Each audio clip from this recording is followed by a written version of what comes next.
G'day folks, welcome back to another episode of All Things Outdoors, where we're lobbed up here at Sandstone Point just near Bribie Island, and tonight is our last night in the New Age Manta Ray caravan. So a bit of bittersweet for the family here, especially the kids. They really got into the groove after a week or two of travelling in the caravan, living in the caravan, getting into the spirit of things.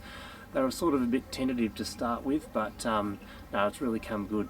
But we are looking forward to getting back to a bit more of a routine as we get back to home. So I just thought I'd film a bit of a final thoughts video on how the caravan's been, how the experience has been for us, and how smooth it's been, the trip for the last 3 weeks.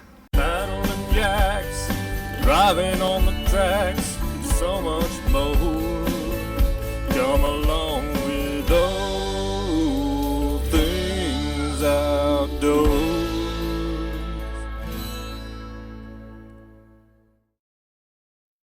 So, as you may know, we hired this 2019 New Age Manta Ray caravan, which is about 26 feet long, weighs about, the tear weight of it is 2.8 tonnes, which is well within the towable limits for the Ford Ranger that we've got, which is 3.5 tonne. And to be honest, it hasn't really bothered it too much. I did a lot of research before we went away on how best to tow, whether you put it into sport mode and lock it into a gear, or whether you just let it do its thing.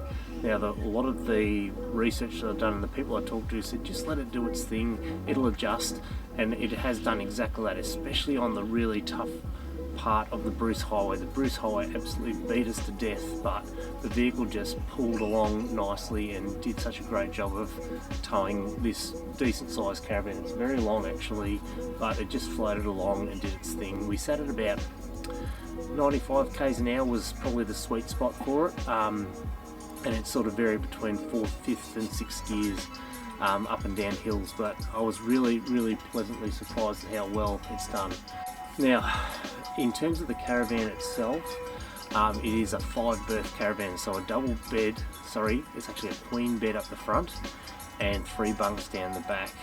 Now, the queen bed itself, the mattress probably left a little bit to be desired, but after a while I sort of got used to it. You may want to look at getting an eggshell overlay or something like that to make it a bit more comfortable, but got used to it after a while, and the kids have slept pretty well in the bunks, although we have had quite a few early mornings of like 5 o'clock, 5:30s, but you know, got to expect that sort of things when you come away caravanning. Some good points, so this caravan had absolutely magnificent storage, like both sides of the queen bed. There was hanging space, drawers to put your socks and jocks in, cabinets down the bottom to put your shoes away, and good cabinetry over the top to store all of your clothing, especially for the kids down the back too. There was really good cabinetry down the back for them to store stuff, and then overhead cabinets to store food, so pantry items.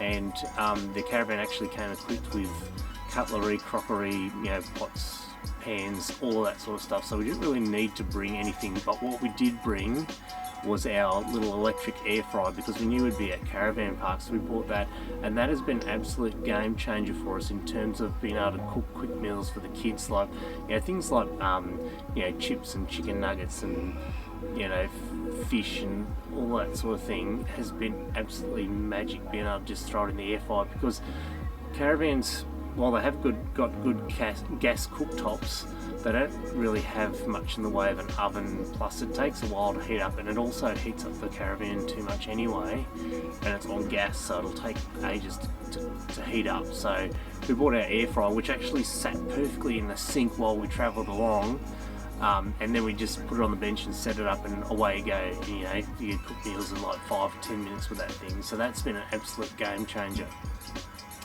Now, this caravan actually comes equipped with a wet ensuite, so it's like a cubicle that has the toilet and the shower in it.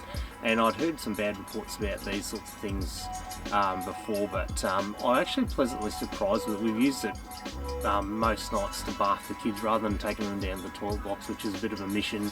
We've bathed them in the caravan, and it was just a quick wipe down of the surfaces in there, and then it's good to go for the toilet at night.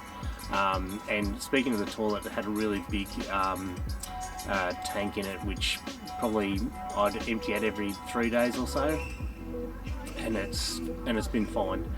And the flusher tank on the top of that topped up probably about every 5 or 6 days, so that's been really good. I've actually been quite surprised with that. As for other parts of the caravan, awning's been great, easy enough to set up and stow. I've been putting it away at night time because if the wind gets up at night, you don't want that thing flapping around all night. Exterior storage has been really good too. There's a big tunnel locker up the front, which has been really handy. I mean, the van came with all the stuff up there anyway, so we didn't need to worry about too much about putting stuff in there. But there's 2 massive big lockers down the back corner where I've put fishing rods and fishing gear, the pram that we've hardly used, all that sort of stuff that you can just chuck away, out of sight, out of mind, down the back there. So that's been really handy as well. I really like the setup with these windows with the fly screen that comes down, or you can push it up for the really good blackout roller shutters, or then you can spin them apart and reach out and open the windows out. They've been easy to operate, although they've been kind of finicky in spots, and some of them were actually like a bit broken, so they're a bit difficult to deal with, but once you figured it out, it's pretty good. One of the little drawbacks though is the fridge in this van is only a 2-way fridge, so it's 240 and gas, so while you're driving down the road it's actually turned off.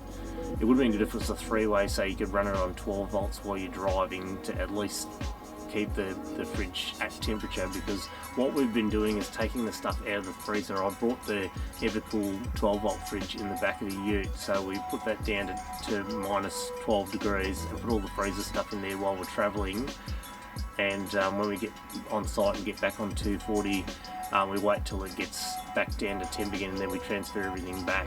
That's been our only downside. And the fact that the fridge creates a lot of condensation and water leaks out everywhere all over the floor, which Louise absolutely hates, so that's been a little bit of a downside. But other than that, it's been super smooth, really comfortable, and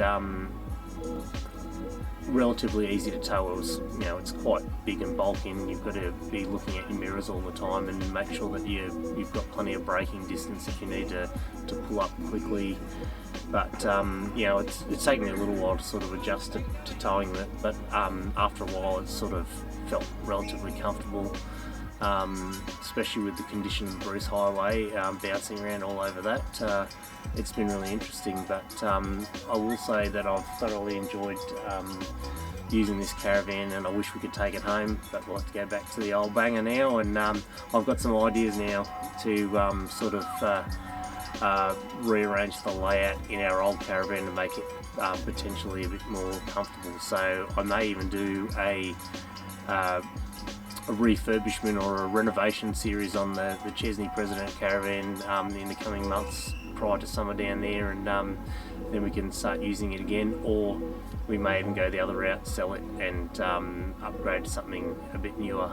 But apart from that, final thoughts on the trip. Look, we've still got probably a good 5 days until we're home, so there's still plenty of stuff to do here after we drop the caravan off, but I've thoroughly enjoyed it. I'm a bit worn out though. It's been some early mornings and some big days, so it'll be nice to go home and have a bit of a rest before going back to work. But I think all in all the family's really enjoyed it, and the kids have really gotten a great experience, and I hope they remember this experience for a long time to come, like I did when I was a kid going on family trips. So that's what it's all about, isn't it? Making memories with the family. But anyway guys, thanks for watching. Like and subscribe, and we'll see you out in the track somewhere. Thanks guys, see you later.